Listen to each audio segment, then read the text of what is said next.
ಕರ್ನಾಟಕದಲ್ಲಿ ಅಸ್ತಿತ್ವದಲ್ಲಿ ಇರುವಂಥ ಕಾಂಗ್ರೆಸ್ ಸರ್ಕಾರ ಕಳೆದ ಎರಡು ವರ್ಷ ಭ್ರಷ್ಟಾಚಾರದ ಎಲ್ಲ ರೆಕಾರ್ಡು ಮುರಿದ ಇವತ್ತು ಕರ್ನಾಟಕ ಅಷ್ಟೇ ಅಲ್ಲ ಇಡೀ ದೇಶದಲ್ಲಿ ನಾವು ಕೃಷಿ ಪ್ರಧಾನ ದೇಶ ಅಂತ ಈ ಭಾರತ ದೇಶ ಕೃಷಿ ಪ್ರಧಾನ ದೇಶ ಅಂತ ಹೇಳ್ತೀವಿ. ಮತ್ತು ಕರ್ನಾಟಕದಲ್ಲಿ ಇರುವಂಥ ರೈತರ ಬಗ್ಗೆ ವಿಶೇಷ ಚಿಂತನೆ ಮಾಡುವಂಥ ಎಷ್ಟೋ ನಾಯಕರಾಗಿ ಹೋಗಿದ್ದಾರೆ.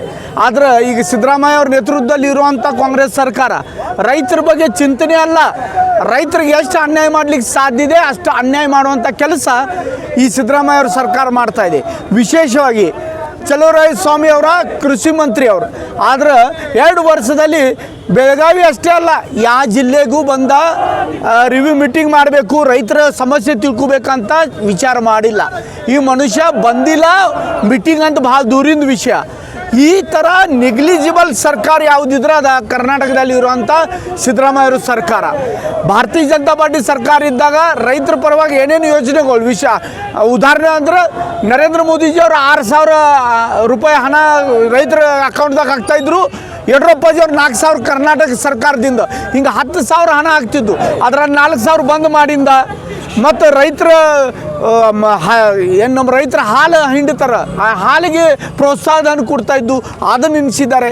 ಅಂದ್ರೆ ರೈತರಿಗೆ ಕೊಡುವಂಥ ಯೋಜನೆಗಳನ್ನ ನಿಲ್ಲಿಸಿ ರೈತರ ಮೇಲೆ ಅನ್ಯಾಯ ಮಾಡುವಂಥ ರೆಕಾರ್ಡ ಸಿದ್ದರಾಮಯ್ಯ ಅವ್ರ ಸರ್ಕಾರ ಮಾಡ್ತಾಯಿದೆ. ಸಿದ್ದರಾಮಯ್ಯ ಅವ್ರು ಹೇಳ್ತಾರೆ, ನಾ ಅಹಿಂದ ನಾಯಕ, ನಾ ಎಲ್ಲ ಸಮುದಾಯ ಬಗ್ಗೆ ಚಿಂತನೆ ಮಾಡ್ತೀನಿ, ನಾವು ಒಳ್ಳೆ ಕೆಲಸ ಮಾಡ್ತೀನಿ.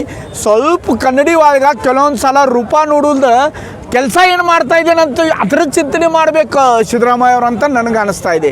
ನಾವು ಏನು ಕೆಲಸ ಮಾಡ್ತಾಯಿದ್ದೀವಿ, ನಾವು ಏನು ನ್ಯಾಯ ಕೊಡ್ತಾ ಇದ್ದೀವಿ ಅನ್ನೋ ಎಲ್ಲ ಸಮುದಾಯಕ್ಕೆ ಅಂತ ಚಿಂತನೆ ಮಾಡುವಂಥ ಜವಾಬ್ದಾರಿ ಕಾಂಗ್ರೆಸ್ ಸರ್ಕಾರದ. ಆದ್ರೆ ಇಲ್ಲಿ ಅನ್ನದಾತ ರೈತರ ಮೇಲೆ ಅನ್ಯಾಯ ಮಾಡು. ಮತ್ತು ವಿಶೇಷವಾಗಿ ಒಂದಷ್ಟು ಮಾತನ್ನ ಇಲ್ಲಿ ಹೇಳ್ತೇನೆ, ಈ ಭಾರತ ದೇಶದಲ್ಲಿ ಪ್ರತಿಯೊಬ್ಬ ವ್ಯಕ್ತಿ ಹುಟ್ಟಿನಂಥ ಪ್ರತಿಯೊಬ್ಬ ವ್ಯಕ್ತಿ ರೈತ ಮೊದಲ. ಯಾಕಂದ್ರೆ ನಾವು ಇವತ್ತೇನು ಡಾಕ್ಟರ್ ಇರ್ಬೋದು, ಇಂಜಿನಿಯರ್ ಇರ್ಬೋದು, ರಾಜಕೀಯ ಕ್ಷೇತ್ರದಲ್ಲಿ ಇರ್ಬೋದು, ಆದರೆ ನಮ್ಮ ತಂದೆ ತಾಯಿ ರೈತರಿದ್ದಾರೆ. ನಾವೆಲ್ಲರೂ ಕೂಡ ರೈತರ. ನಾವು ರೈತರಿಗೆ ಅನ್ಯಾಯ ಮಾಡಕ್ಕದೀವಿ, ಅದರ ತಾಯಿಗೆ ಮೋಸ ಮಾಡುವಂಥ ಇದು ಸರ್ಕಾರ ನಿಜವಾಗಿ ಸರ್ಕಾರ ಅಂತ ಉಳಿಲಿಕ್ಕೆ ಇದು ಯೋಗ್ಯತೆ ಇದೇನಂತ ಮಾಡುವಂಥ ಪ್ರಶ್ನೆ ಭಾರತೀಯ ಜನತಾ ಪಾರ್ಟಿ ಮಾಡ್ತಾ ಇದೆ. ಇದು ಹೋರಾಟ ಪ್ರಾರಂಭ ಮಾಡಿದ್ದೀವಿ.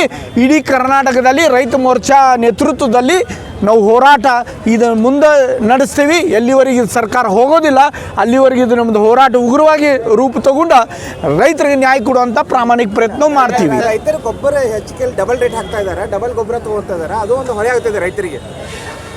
ಅದೇ ಸರ್, ಬರೀ ರೈತರಿಗೆ ಗೊಬ್ಬರ ಬಗ್ಗೆ ಅಷ್ಟೇ ಅಲ್ಲ, ರೈತರಿಗೆ ಯಾವುದು ಅನುಕೂಲ ಮಾಡಿದ್ದಾರೆ 2 ವರ್ಷದಲ್ಲಿ ಯಾವುದೂ ಇಲ್ಲ.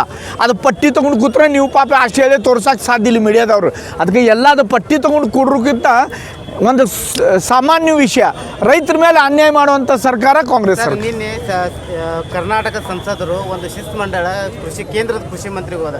ನಮ್ಗೆ ನಿಜವಾಗ್ಲೂ ಕೇಂದ್ರದಿಂದ ಶಾರ್ಟೇಜ್ ಆಗ್ತಾ ಇದೆ ರಸಗೊಬ್ಬರ ಕಳಿಸ್ತಾ ಇರೋದು ಅಂತ. ಇಲ್ಲ ಕೊಟ್ಟಿದ್ದಾರೆ ಆಲ್ರೆಡಿ. ಇವ್ರು ಏನು ಕೇಳಿದಾರೆ ಅಷ್ಟು ಕೊಟ್ಟಿದ್ದಾರೆ. ಅದು ಲಿಫ್ಟು ಆಗೈತಿ ಆ ಥರ ಒಂದು 70-80%.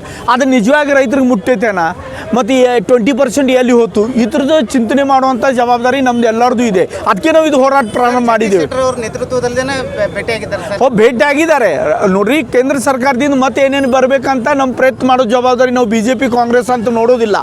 ರೈತರಿಗೆ ನ್ಯಾಯ ಕೊಡಿಸ್ಬೇಕಂದ್ರೆ ನಾವು ಅಲ್ಲಿ ಕೇಂದ್ರ ಸರ್ಕಾರ ಎದುರುಗಡೆ ಹೋಗಿ ಅದ್ರ ಬಗ್ಗೆ ವಿಷಯ ಪ್ರಸ್ತಾವ ಮಾಡೋದು ಕೆಲಸ ಜಗದೀಶ್ ಶೆಟ್ಟರ್ ಅವ್ರು ಮಾಡಿದ್ದಾರೆ. ಅದ್ರ ರಾಜ್ಯದಲ್ಲಿರುವಂಥ ರಾಜ್ಯ ಸರ್ಕಾರ ರೈತರಿಗೆ ಅನ್ಯಾಯ ಮಾಡ್ತಾ ಇದೆ. ಇದು ನಮ್ಮ ಈ ಹೋರಾಟದ ವಿಷಯ. ಬೊಮ್ಮಾಯಿ ಅವರು ಎಲ್ಲೋ ಒಂದು ಕಡೆ ನಮ್ಮ ಕಡೆನೇ ಕಡಿಮೆ ಆಗ್ತಾ ಇದೆ, ನಾವೇ ಹಿಂದೆ ಬಿದ್ದಿದ್ದೀವಿ ಅನ್ನುವಂಥ ಒಂದು ಭಾವನೆಯನ್ನು ವ್ಯಕ್ತಪಡಿಸಿದ್ದಾರೆ. ನಾವು ಅಂದ್ರೆ ಕರ್ನಾಟಕ ಸರ್ಕಾರ, ಅವ್ರ ಮೊದಲು ಕರ್ನಾಟಕದವ್ರು ಬೊಮ್ಮಾಯಿ ಸರ್. ಕರ್ನಾಟಕದಾಗ ಇರುವಂಥ ಸರ್ಕಾರ ರೈತರ ಬಗ್ಗೆ ಸರಿಯಾಗಿ ಚಿಂತನೆ ಮಾಡ್ತಾ ಇಲ್ಲ. ಅದಕ್ಕೆ ನಾವು ಎಲ್ಲೋ ಕಡಿಮೆ ಬೀಳ್ತಾ ಇದ್ದೇವೆ ಅಂತ ವಿಷಯ ಪ್ರಸ್ತಾಪ ಮಾಡಿದ್ದಾರೆ ಬೊಮ್ಮಾಯಿ ಸರ್. ಕೇಂದ್ರ ಸರ್ಕಾರ ಯಾವುದೂ ರೈತರ ಪರವಾಗಿ ಏನು ಕೆಲಸ ಮಾಡಬೇಕಾದ್ರೆ ಅದು ಮಾಡ್ಲಿಕ್ಕೆ ತಯಾರಿದೆ. ಆ ಥರದ ಲಾಭ ತಗೊಳ್ಳೋ ಜವಾಬ್ದಾರಿ ನಮ್ಮ ರಾಜ್ಯ ಸರ್ಕಾರದಿದೆ. ಆದರೆ ಇಲ್ಲೂ ಕಾಂಗ್ರೆಸ್ BJP ಮಾಡ್ತಾ ಕೂತ್ರೆ ರೈತರ ಮೇಲೆ ಅನ್ಯಾಯ ಆಗ್ತೈತೆ ಅಲ್ವಾ. ಇದು ತಿಳ್ಕೊ ಅಂತ ಮತ್ತು ಎಷ್ಟು ಸೀನಿಯರ್ ಇದ್ದಾರೆ ರೀ, ನಾವೇನು ಹೇಳೋದು ಅವ್ರು ಸಿದ್ದರಾಮಯ್ಯ ಅವ್ರಿಗೆ. ಅವ್ರು ತಿಳ್ಕೊಬೇಕು. ಯಾಕೋ ನಾನು ಮೊದಲು ಹೇಳಿದ್ದೇನೆ, ಇವತ್ತು ಹೇಳ್ತಾರೆ 2013ದಿಂದ 18 ಇರುವಂಥ ಸಿದ್ದರಾಮಯ್ಯ ಅವರ ಈಗ ಇಲ್ಲ, ಏನೋ ಚೇಂಜ್ ಆಗೈತಿ, ಪರಿವರ್ತನೆ ಏನಾಗೈತಿ ತಿಳ್ಕೊಬೇಕು. ಏನು ಅವರು ಡಮ್ಮಿ ಯಾರು ಬಂದಾರೋ ಅಂತ ವಿವೇಚನೆ ಮಾಡುವಂಥ ಪರಿಸ್ಥಿತಿ ಬಂದೈತಿ.